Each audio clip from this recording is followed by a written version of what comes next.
উপকূলের দিকে প্রবল বেগে ধেয়ে আসছে ঘূর্ণিঝড় রেমাল।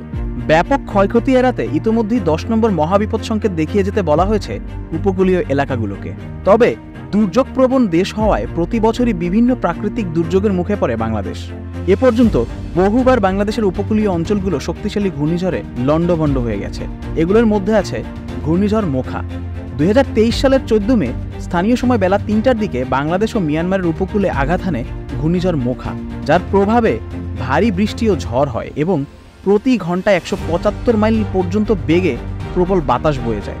তবে ওই ঝড়ে কোনো প্রাণহানির ঘটনা ঘটেনি, কিন্তু ব্যাপক অর্থনৈতিক ক্ষয়ক্ষতির মুখে পড়েছে সেন্ট মার্টিন, টেকনাফ আর শাহপরীর দ্বীপের মানুষেরা। এই ঝড়ের ব্যাপক প্রভাবের শিকার হয়েছেন 3,34,000 মানুষ। এমনকি এখনও ঘুরে দাঁড়াতে পারেননি সেন্ট মার্টিন, টেকনাফ আর শাহপরী দ্বীপের মানুষেরা। ঘূর্ণিঝড় সিতরাং। ঘূর্ণিঝড় সিতরাং 2022 সালের 25 অক্টোবর বাংলাদেশ ও ভারতে প্রবাহিত হয়। এই ঝড়ের আঘাতে দেশের 14 জেলার 33 জন মারা যান। এর মধ্যে সবচেয়ে বেশি প্রাণহানির ঘটনা ঘটে চট্টগ্রামের মিরসরাইয়ে। ঘূর্ণিঝড় সিতরাংয়ের তাণ্ডবে দেশের 10,000 ঘরবাড়ি এবং 6,000 হেক্টর জমির ফসল ক্ষতিগ্রস্ত হয়। ঘূর্ণিঝড় আম্পান। 2020 সালের 20 মে বাংলাদেশে আঘাত হানে সুপার সাইক্লোন আম্পান। এটি একটি ক্রান্তীয় ঘূর্ণিঝড় যা বঙ্গোপসাগরের তীরবর্তী ভারতের পূর্বাংশে এবং বাংলাদেশে আঘাত হানে।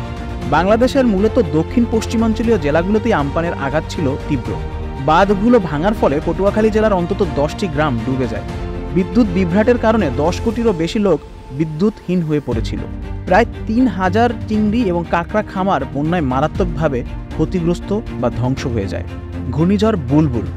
বারবার দিক বদল করে 2019 সালের 9 নভেম্বর বাংলাদেশে আঘাত হানে ঘূর্ণিঝড় বুলবুল। এই ঝড়ের কবলে পড়ে মারা যায় 24 জন। 72,212 টন ফসলের ক্ষয়ক্ষতি হয়, যার আর্থিক মূল্য 263,5,00,000 টাকা। ক্ষতি হয় সুন্দরবনেও। ঘূর্ণিঝড় ফণী।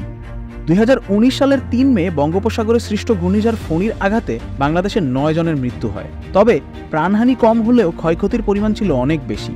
সরকারি হিসাব মতে ঘূর্ণিঝড় ফণীর কারণে ঘরবাড়ি, বাঁধ, সড়ক ও কৃষিতে 536,61,20,000 টাকার ক্ষতি হয়। ঘূর্ণিঝড় মোরা। 2017 সালের 30 মে 146 কিলোমিটার গতিতে কক্সবাজার উপকূলে আঘাত হানে ঘূর্ণিঝড় মোরা। এই ঝড়ের আঘাতে কক্সবাজার উপকূলের শতাধিক বাড়ি বিধ্বস্ত হয়েছে, তবে কোনো হতাহতের খবর পাওয়া যায়নি। ঘূর্ণিঝড় মহাসেন।